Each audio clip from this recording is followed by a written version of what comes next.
How are you reading this pullback from the People's Liberation Army? From what I'm picking up from our sources in the Northern Army Command, there's a big Chinese festival and the PLA was pretty keen on going back home, Einar Tangen.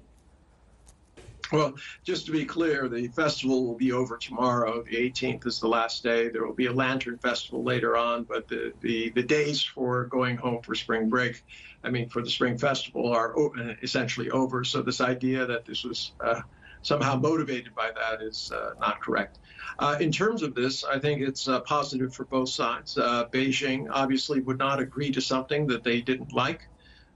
You're seeing a pullback on both sides. I know that everybody wants to, inject some sort of dark theory into this, but I think sometimes, a spade is a spade, and what you have here is two sides coming back. It's a little disappointing that it's not comprehensive, but as the interview you had with the general indicated, this is about trust building. Both sides need to know that the other side will respect the agreements that have been made. And I see this more as political than military. I know everyone's been talking about that, but when you have these situations, pulling apart militaries is like pulling apart double-sided sticky tape. It takes a little while, and both sides need to feel that they somehow carried the day. I want to spend a moment playing devil's advocate, and I want to ask General Kulkarni about, whether we gave up the leverage that we had. Gaurav asked that question to General Joshi, that we were sitting on top of South Bank, and with what we've done, we've given up our leverage. The Chinese are still ahead of where they were earlier in Gogra, Hot Springs, Depsang, some places in Demchok. What if they don't go back? So whatever military leverage the Indian Army had, we've now given up. You're stuck with them still on areas where you used to patrol earlier. What if they say, okay, we got what we want and now we're not giving? So it'll be 2 steps in front and only 1 step back. Rahul, let's not see it that way. I would rather say that this is the step 1. If we have accepted, and we've been saying from day 1 that we want status quo ante April 2020, and in that context, North and South Pangong Pullback is being taken care of.